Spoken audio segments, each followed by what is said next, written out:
السلام علیکم دوستوں، دعا ہے کہ اللہ آپ کو ہمیشہ خوش رکھے۔ دوستوں، انسان کی زندگی میں کچھ واقعات ایسے ہوتے ہیں جو انسان کی زندگی پر گہرے اثرات اور گہرے نقوش چھوڑ جاتے ہیں۔ کچھ واقعات تو ایسے ہوتے ہیں جن کو سن کر لوگ مشکل سے ہی یقین کرتے ہیں، مگر ایسے واقعات سچ ہوتے ہیں۔ ایک ایسا ہی واقعہ سنیں جو کہ ہمارے دوستوں کے ساتھ پیش آیا تھا۔ یہ بات کافی پرانی ہے، جب ہم سب تو شام کو گراؤنڈ سے واپس آ کر اپنے محلے میں جمع ہو جاتے تو خوب محفل لگاتے۔ ایک دن ہم رات کا کھانا کھا کر گھر سے باہر نکلے تو دوستوں نے بولا، آج جمعرات ہے اور آج جن بھوت اور چڑیلوں کا دن ہے۔ میں جن بھوتوں پر یقین تو رکھتا تھا پر کبھی ان سے آمنا سامنا نہیں ہوا، تو میں اس کی بات سن کر ہنس دیا۔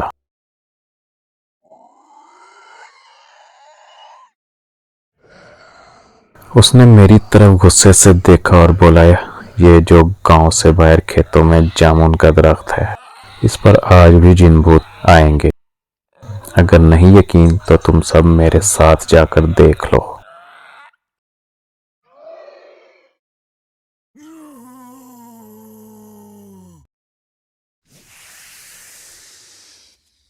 ہم سب نے حامی بھر لی اور اس کے ساتھ چلنے کو تیار ہو گئے۔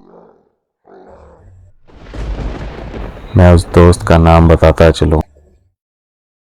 اس کا نام ندیم تھا اور وہ اکثر رات کو اکیلا کھیتوں میں گھومتا رہتا تھا، اس لیے اس پر کچھ دوستوں نے یقین بھی کر لیا تھا، پر ہم نے یقین نہیں کیا۔ ہم 5 دوست تھے جس کے نام تھے عابد، ناصر، ساجد، مدثر اور ندیم۔ جیسے ہی عشاء کی اذان ہوئی ہم نکل پڑے کھیتوں میں جن بھوت دیکھنے۔ رات کافی گہری ہوئی چلی جا رہی تھی تو ڈر بھی لگ رہا تھا۔ ابھی ہمیں چلتے ہوئے 10-15 منٹ ہی گزرے تھے، ایک کھیت سے بکری کے چھوٹے بچے کے بولنے کی آواز آئی۔ عابد نے بولا، رکو، یہاں پاس سے کسی جانور کی آواز آ رہی ہے۔ سب رک گئے اور خاموشی سے آواز سننے کا انتظار کرنے لگے۔ سب یہ جاننا چاہ رہے تھے کہ کس طرف سے یہ آواز آ رہی۔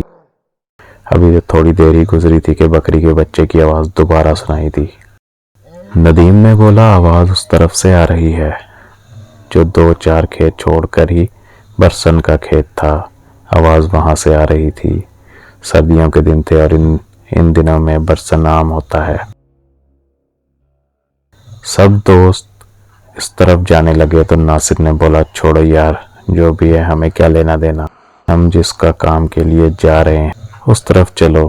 پر کوئی بھی نہیں مانا اور برسن کے کھیت کی طرف بڑھنے لگے۔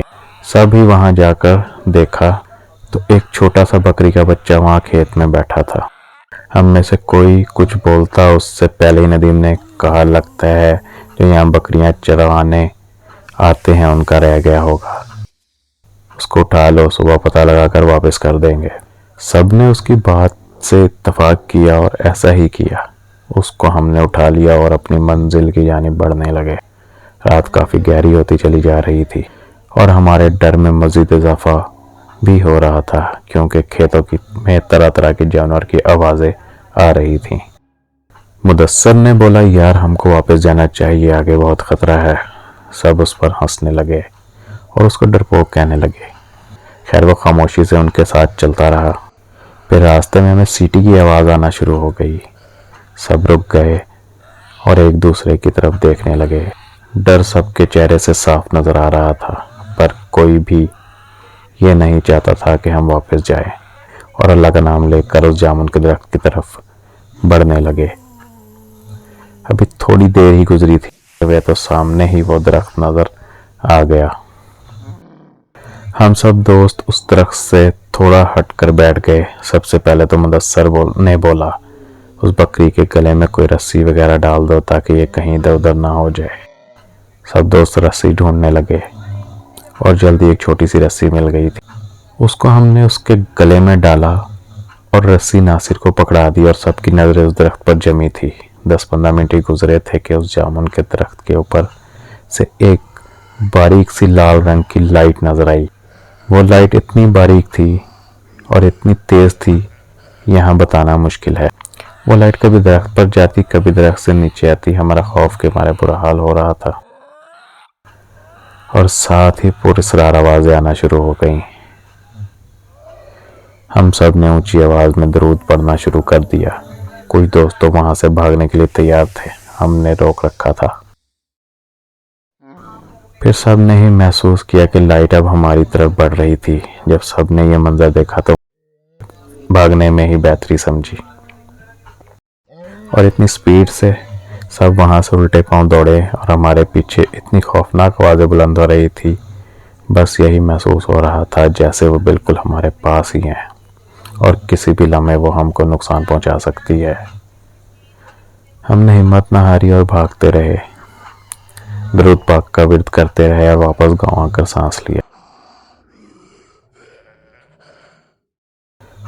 جب ہم سب گاؤں کی حدود میں پہنچ گئے تو مدثر نے ناصر کی طرف دیکھا اور پوچھا، آپ کے پاس بکری کا بچہ تھا، وہ کہاں چھوڑا ہے؟ اس نے ہاتھ کی طرف دیکھا تو اس کے ہاتھ میں صرف رسی تھی۔ اس نے بولا کہ جب ہم وہاں سے بھاگ رہے تو یہ صرف رسی ہی تھی، بکری کا بچہ کدھر گیا اس کو کچھ معلوم نہیں۔ جب وہاں سے واپس دوڑے تو بکری کا بچہ وہاں ہمارے ساتھ نہیں تھا، صرف یہ رسی ہی تھی۔ کیا وہ سچ میں بکری کا بچہ تھا یا کوئی مخلوق تھی؟ سب دوستوں نے کہا جو بھی تھا ہم صبح صبح وہاں جا کر ضرور دیکھیں گے۔ جب صبح ہوئی تو کوئی بھی وہاں جانے کو تیار نہیں تھا سوائے ندیم اور مدثر کے۔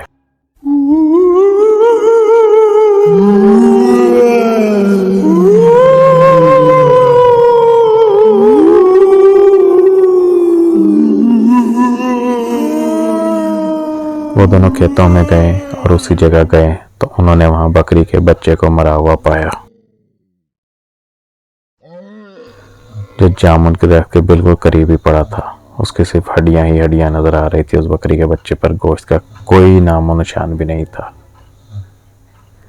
وہ دونوں سمجھ چکے تھے کہ رات کو جو کچھ بھی ہوا وہ ان کا وہم نہیں تھا، اس درخت پر واقعی کچھ ایسا تھا جو ندیم نے بولا تھا۔